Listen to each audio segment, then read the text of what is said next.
Pendidikan pada dasarnya bertujuan untuk mengembangkan karakter dan kompetensi murid.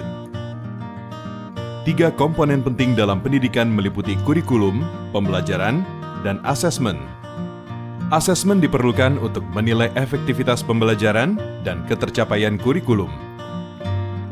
Informasi dari asesmen nasional dapat dimanfaatkan untuk memperbaiki proses pembelajaran. Dengan demikian, asesmen nasional tidak dirancang untuk menghakimi sekolah atau melakukan pemeringkatan sekolah. Informasi yang diperoleh digunakan untuk perbaikan kualitas belajar mengajar yang pada gilirannya akan meningkatkan hasil belajar murid.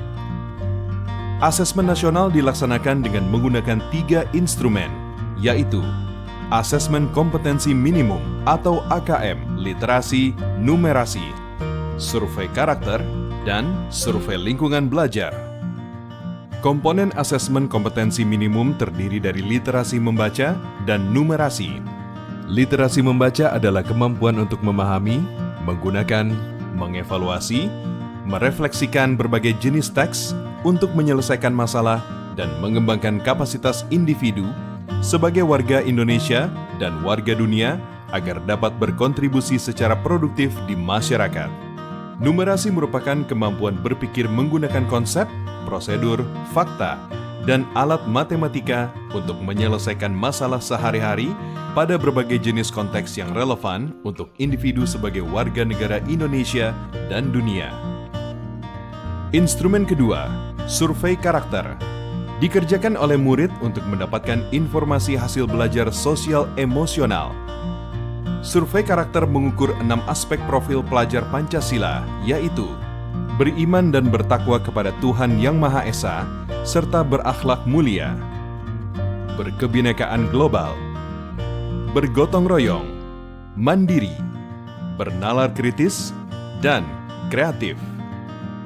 Instrumen ketiga, survei lingkungan belajar, dikerjakan oleh murid, guru, dan kepala sekolah untuk mengukur kualitas berbagai aspek input dan proses belajar mengajar di sekolah. Survei lingkungan belajar mengumpulkan informasi tentang kualitas proses pembelajaran dan iklim sekolah yang menunjang pembelajaran. Asesmen nasional dilaksanakan kepada murid, guru, dan kepala sekolah di setiap satuan pendidikan. Murid akan mengikuti asesmen kompetensi minimum, survei karakter, dan survei lingkungan belajar. Sementara guru dan kepala sekolah hanya mengikuti survei lingkungan belajar.